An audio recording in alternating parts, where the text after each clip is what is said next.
जय हिंद दोस्तों, मेरा नाम प्रमोद कश्यप है और आपका स्वागत है हमारे प्लेटफॉर्म चौपाल पे। आज के इस वीडियो में हम एक उपन्यास के माध्यम से हमें जानेंगे कि हमारी जो हसरत है और हमारी जो हैसियत है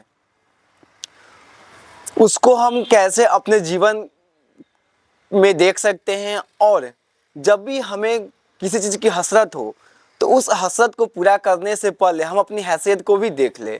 नहीं तो अक्सर क्या होता है कि हम अपनी हसरत को पूरा करने के लिए हम अपनी हैसियत से ज़्यादा काम कर लेते हैं, या हम अपनी हसरत को पूरा करने के लिए हम अपनी हैसियत को भूल जाते हैं और सिर्फ हम उस सुख को, अपने स्वार्थ को देखते हैं। या तो वो आपकी इच्छाओं की पूर्ति करना हो, या वो किसी प्रकार का कोई सर्विस ही क्यों ना हो, या कहीं पे आपका कुछ घूमने का मन हो, लेकिन आपके घूमने का इच्छा है लेकिन आपकी उतनी हैसियत नहीं है कि आप उस कंडीशन में जाके घूम सके। जैसे अगर आपको घूमना है तो अगर आपके पास एक नॉर्मल पैसा है तो आप नॉर्मली ट्रेन द्वारा जा सकते हैं, लेकिन आपकी हैसियत उतनी नहीं है, लेकिन आपकी हसरत है कि हम एरोप्लेन, हवाई जहाज़ से क्या करें, पूरे भारत का भ्रमण करें। तो इससे क्या होगा कि आप शायद किसी, क्योंकि अभी बहुत सारे ऐसे हमारे पास फैसिलिटीज है जिसकी वजह से हम अभी चाहेंगे तो कर सकते हैं, लेकिन उसका हर्जाना जो है आपको बाद में भुगतना पड़ेगा। जैसे अभी आप लोन लेके, कर्ज लेके तो घूम सकते हैं, लेकिन जब उस लोन को चुकाने की बारी आएगी तब आपको समस्या उत्पन्न होगी। तो इसी चीज़ को समझने के लिए हमारे पास एक उपन्यास है। इस उपन्यास का नाम है गबन, जो मुंशी प्रेमचंद जी के द्वारा लिखा गया है। और यह जो गबन उपन्यास है इसमें मिली चर्चा की गई है 1920 से लेकर, मतलब आज़ादी से पहले की बात की गई है, क्योंकि जो प्रेमचंद जी हैं वो उसी काल के थे। तो जो भी उनकी उपन्यास है, गबन के अलावा भी बहुत सारी उनकी उपन्यास है, वो सब उसी टाइमलाइन के अंतर्गत लिखा गया है। और जो इस उपन्यास के माध्यम से जो बताया गया है वो कहीं ना कहीं उसी समय के सामाजिक, आर्थिक और राजनीतिक चीज़ों को दिखाता है। ये जो गबन उपन्यास है इस बहुत सारी चीज़ों पे चर्चा करता है और इससे हमें काफ़ी चीज़ों की समझ विकसित होती है। सबसे पहले तो इसमें यही बताया गया है कि जो हमारी सामाजिक परिस्थिति है उसमें बहुत सारी चीज़ों जो है वो पहले से ही फिट कर दिया गया है। जैसे अगर एक बात करें तो एक लड़की क्या क्या इच्छाएं हैं, अगर कोई माता पिता उसको फुलफिल करने में असक्षम है तो बोल देते हैं कि वो चीज़ तुम्हें ससुराल से मिलेंगे, या वो चीज़ तुम्हारी ससुराल में पूर्ति होंगे। जैसे इस कहानी के माध्यम से जो इस उपन्यास के नायिका है उनका नाम है जालपा। तो जब जालपा बचपन में रहती है तो उनकी माता एक चंद्रहार खरीदती हैं। तो जालपा जो है बोलती हैं कि हमको भी यह चंद्रहार दे दो, जबकि जो चंद्रहार होता है वो बहुत ज़्यादा कॉस्टली होता है। तो वो बोलती है कि तुम्हारे लिए चंद्रहार जो है वो तुम्हारे ससुराल से आएगा। मतलब उसको पहले से ही बता दिया गया कि जो तुम्हारी आवश्यकता है, जो तुम्हें गहना की आवश्यकता है, वो कौन देंगे, तुम्हारे ससुराल वाले देंगे। उसके अलावा एक मनोवैज्ञानिक चीज़ें भी की गई हैं कि हम क्या करते हैं, हम अपने परिवार के लोगों को, स्पेशली जब हम गृहस्थ लाइफ की बात करें और जब आपका हाल फिलहाल शादी होता है तो हम अपनी साथ ही अपनी पत्नी की इच्छाओं की पूर्ति करने में लग जाते हैं, भले ही उस चीज़ की आवश्यकता हो या नहीं हो। और इसका एक उद्देश्य यह भी होता है कि हम दिखाना चाहते हैं कि हम बहुत अमीर हैं, मेरे पास बहुत ज़्यादा पैसा है, हम तुम पे बहुत ज़्यादा खर्च कर सकते, तुमको किसी प्रकार का किसी भी चीज़ का दुख नहीं होगा मेरे यहाँ। सो कहीं ना कहीं ये जो कहानी पूरा जो उपन्यास रचा गया है वो कहीं ना कहीं इन्हीं चीज़ों को कवर किया ब्रॉड स्तर पर। क्योंकि ये जो उपन्यास है वो लगभग 200 पेज से ज़्यादा का है, तो इसमें पूरी चीज़ों को ब्रॉड स्तर पे बताया गया है। अगर हम इसके सारांश की बात करें तो इसमें यही बताया गया है कि गबन प्रेमचंद जी का प्रसिद्ध उपन्यास है। इस उपन्यास में उन्होंने भारतीय नारी के आभूषण प्रेम को आधार बनाकर मध्य वर्ग के आर्थिक और सामाजिक अंतर्विरोधों का मनोहारी चित्रण किया है।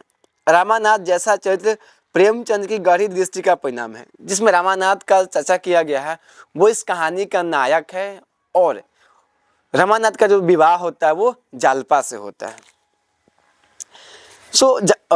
इस कहानी को थोड़ा सा स्टार्टिंग में समझते हैं। इसमें कुछ कैरेक्टर का नाम दिया गया है जो आपको बताते हैं। सबसे पहले इसमें जो कैरेक्टर है वो है जालपा। जालपा जो होती है इस कहानी की नायिका है। उसके बाद आते हैं हमारे जो करेक्टर है वो है दीनदयाल। दीनदयाल क्या होते हैं? जालपा के पिताजी होते हैं। उसके बाद है दयानाथ। दयानाथ जो है वो रमानाथ के पिताजी हैं और जागेश्वरी उनकी माता जी हैं। उसका एक कैरेक्टर है रमेश, क्योंकि जब हम कहानी में चर्चा करेंगे तो उस समय आपको समझ में आना चाहिए। रमेश जो है वो रामानाथ से उम्र में बड़े हैं और वो उनके साथी है जो उनके साथ शतरंज यानी कि चेस खेलते हैं। इसके साथ साथ जब रामानाथ का विवाह हो जाता है तब जो है रमेश के ही द्वारा जो है रामानाथ नौकरी करते हैं और जो रमेश जी होते हैं वो उनसे बड़े अधिकारी होते हैं। उसके बाद इसमें एक रतन है। रतन जो है वो बाद में जालपा की सखी बनती है और उनका जो शादी है वो वकील साहब से होता है जो रतन से काफ़ी उम्रदराज होते हैं। उसके बाद इसमें देवीहीन है, सॉरी देवी दीन। जो देवी दीन है वो जब रमानाथ गमन करता है तो वह बंगाल में इन्हीं के यहाँ रहता है, देवी दीन के पास। उसके बाद इसमें एक है जोहरा। जोहरा जो एक वैश्या होती है और एक दरोगा जी है। इसमें हर एक कैरेक्टर को हम धीरे धीरे समझेंगे। तो सबसे पहले अगर बात करें तो जो उपन्यास स्टार्ट होता है वो स्टार्ट होता है जब जालपा छोटी रहती है तो वह बगीचा में खेल रही होती है। उसी समय क्या होता है, जो बच्चों के खिलौना का सामान लेके एक बोल सकते हैं कि पहले क्या था, जो व्यापारी होते हैं वो सामान लेके घरे घरे घूम के बेचते थे। अभी की तरह मॉल और इतने सारे दुकान नहीं होते थे। तो वही आया तो वहाँ पे जो एक नकली हीरे का नकली जो हार होता है जालपा को बहुत पसंद आ गया और वही जो हार था उसके बचपन का सबसे अच्छा खिलौना था। लेकिन जैसे जैसे जालपा बड़ी होती है तो एक बार उसके पिताजी क्या करते हैं, उसकी माता के लिए एक चंद्रहार लाते हैं। तो उस चंद्रहार को जालपा को बहुत अच्छा लगता है तो वो बोलती है कि माता जी एक मेरे लिए भी चंद्रहार बनवा दीजिए। तो जो जालपा की मम्मी होती है, माता जी होती है, वो बोलते हैं कि तुम्हारे लिए चंद्रहार तुम्हारे ससुराल से आएगा। तो यहाँ पे क्या होता है कि मनोवैज्ञानिक तौर पर जालपा के दिमाग में यह बैठ गया है कि जो चंद्रहार है वो उसके ससुराल से आएगा। उसके साथ साथ उसकी जो दादी जी होती हैं वो भी बोलती है कि तुम्हारे लिए जो चंद्रहार है तुम्हारे ससुराल से आएगा। और अगर हम बात करें भारतीय सभ्यता संस्कृति में तो एक आभूषण जो है वो लड़का की तरफ से आता है। तो धीरे धीरे क्या होता है, जो जालपा के पिताजी होते हैं दीनदयाल, सो दीनदयाल क्या करते हैं, जालपा बड़ी हो जाती है तो उसके लिए एक वर खोजते हैं। सो उस वर का नाम होता है दयानाथ और उनके पिताजी का नाम होता है दयानाथ और जो वर होता है उसका नाम होता है रमानाथ। दयानाथ जो है बहुत ही सिंपल होते हैं, वो किसी प्रकार का घूस वूस नहीं लेते हैं। उनका जो सैलरी आता है बस उनको उसी से मतलब होता है। बहुत ही मध्य वर्गीय परिवार में रहते हैं और अभी तक रमानाथ जो है वो कोई किसी प्रकार का काम नहीं करता है, जिसको हम निठल्ला बोलते हैं, वो उसी तरह का रहता है।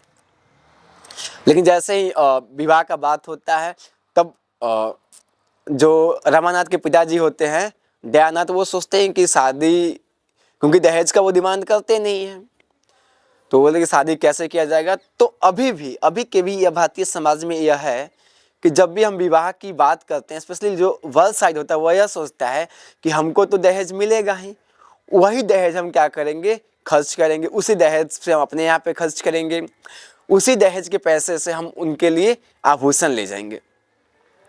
तो यहाँ पे दहेज का कोई डिमांड नहीं होता है।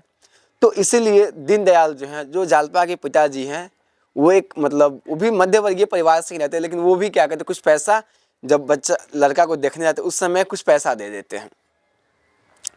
तो उनको जो वर्ष सर उनको पता चलता है कि जब देखने आए हैं तो इतना पैसा दिए हैं, तो जब शादी विवाह होगा तो उस समय भी कुछ ना कुछ पैसा देंगे ही।